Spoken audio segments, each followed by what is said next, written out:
झारखंड की कामकाजी महिलाओं के लिए अब एक ऐसा समय आ गया है जिसका इंतजार उन्हें वर्षों से था, क्योंकि हेमंत सोरेन सरकार ने एक ऐसी ऐतिहासिक पहल की शुरुआत कर दी है जो नौकरी करने वाली महिलाओं के जीवन को पूरी तरह बदल सकती है। आज भी झारखंड के बड़े शहरों रांची, जमशेदपुर, बोकारो, गिरिडीह और हजारीबाग में नौकरी करने वाली हजारों महिलाएं अपनी कमाई का बड़ा हिस्सा महंगे पीजी या प्राइवेट हॉस्टलों के किराए चुकाने में खर्च कर देती हैं।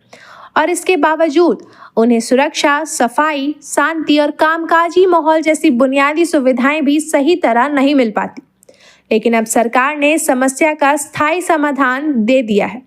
राज्य सरकार ने फैसला लिया है कि अब झारखंड में अत्याधुनिक, सुरक्षित और कम किराए वाले वर्किंग वुमेन हॉस्टल बनाए जाएंगे, जहां महिलाएं न सिर्फ सुरक्षित माहौल में रह सकेंगी, बल्कि उन्हें रियायती दर पर रहने, खाने और सुविधाओं का लाभ भी मिलेगा। इस महत्वाकांक्षी परियोजना के पहले चरण में 5 जिलों में 500 बेड वाले बड़े हॉस्टल बनाए जाएंगे। रांची, गिरिडीह, हजारीबाग, जमशेदपुर और बोकारो। इन हॉस्टलों के निर्माण पर कुल 118 करोड़ रुपए खर्च किए जाएंगे, जबकि एक हॉस्टल के निर्माण की लागत लगभग 24 करोड़ रुपए तय की गई है। आने वाले चरणों में धनबाद, देवघर और 2 अन्य जिलों में भी ऐसे ही हॉस्टलों का विस्तार किया जाएगा। श्रम, उद्योग एवं कौशल विकास मंत्री संजय प्रसाद यादव ने इस प्रस्ताव पर मुहर लगा दी है, जिससे यह परियोजना अब कागजों से निकलकर जमीन पर उतरने की तैयारी में है।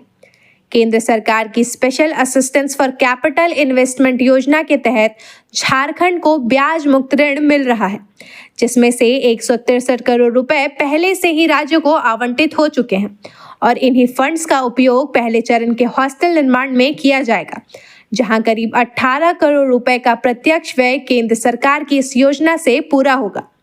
सरकार की ओर से हॉस्टलों के लिए निःशुल्क भूमि उपलब्ध कराई जाएगी और यदि कहीं सरकारी जमीन उपलब्ध नहीं है तो राज्य सरकार स्वयं उस जमीन की लागत भी वहन करेगी।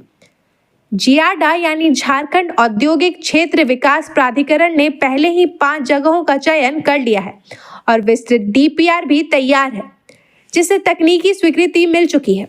परियोजना पूरी हो जाने के बाद इन हॉस्टलों का स्वामित्व उद्योग विभाग के पास रहेगा, जबकि रखरखाव और संचालन का जिम्मा जियाडा संभालेगा, ताकि इसकी गुणवत्ता वर्षों तक बनी रहे।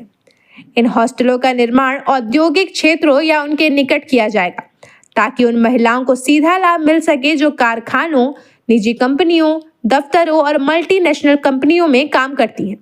सरकार का मानना है कि सुरक्षित और सस्ती आवास सुविधा उपलब्ध होने से महिला श्रमिकों और कर्मचारियों के कार्यबल में भागीदारी बढ़ेगी और उनके जीवन स्तर में भी महत्वपूर्ण सुधार आएगा। इन हॉस्टलों में सुरक्षा को सर्वोच्च प्राथमिकता दी जाएगी।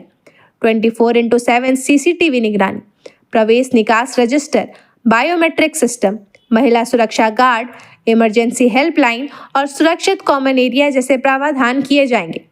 कमरों की बात करें तो सिंगल, डबल शेयरिंग और ट्रिपल शेयरिंग के विकल्प उपलब्ध होंगे, ताकि महिलाएं अपनी सुविधा अनुसार कमरा चुन सकें।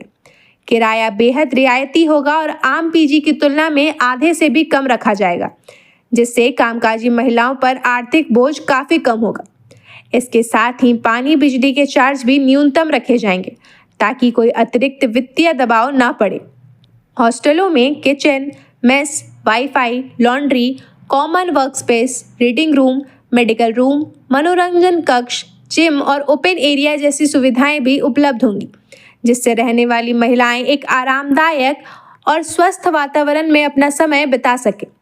यह पहल सिर्फ एक परियोजना नहीं, बल्कि महिलाओं की सुरक्षा, सम्मान और सुविधा को प्राथमिकता देने की दिशा में सरकार द्वारा उठाया गया महत्वपूर्ण कदम है। आज भी कई महिलाएं नौकरी के लिए शहरों में आती तो हैं, लेकिन सुरक्षित रहने की जगह न मिल पाने के कारण या तो वे वापस लौट जाती हैं या असुरक्षित परिस्थितियों में रहने को मजबूर हो जाती हैं। ऐसे में सरकार की यह योजना महिला सशक्तिकरण में मील का पत्थर साबित हो सकती है, खासकर उन महिलाओं के लिए जो दूर दराज के गांव और कस्बों से आकर नौकरी करती हैं और अपने भविष्य को सुरक्षित बनाना चाहती हैं। सरकार का उद्देश्य साफ है, महिलाओं को ऐसा माहौल उपलब्ध कराना जहां वे बिना डरे, बिना तनाव और बिना आर्थिक दबाव के अपने करियर पर पूरा फोकस कर सके। इन हॉस्टलों की शुरुआत होने के बाद हजारों महिलाओं को बड़ा फायदा मिलेगा और औद्योगिक क्षेत्रों में महिला कार्यबल की संख्या भी तेजी से बढ़ सकती है। फिलहाल पूरे राज्य की निगाहें इस बात पर टिकी है कि कामकाजी महिलाओं के लिए बनाए जा रहे ये अत्याधुनिक हॉस्टल कब तक बनकर तैयार होते हैं और महिलाएं इनका लाभ कब से उठा पाएंगी। लेकिन इतना साफ है कि यह योजना कामकाजी महिलाओं के लिए किसी वरदान से कम नहीं है। आप इस पहल को किस तरह देखते हैं? आपको यह कदम कितना प्रभावी लगता है? अपनी राय कमेंट में जरूर बताएं और वीडियो कैसी लगी इसे भी जरूर लिखकर बताएं। खबर का मतलब बवाल न्यूज, हमारे चैनल को सब्सक्राइब जरूर करें।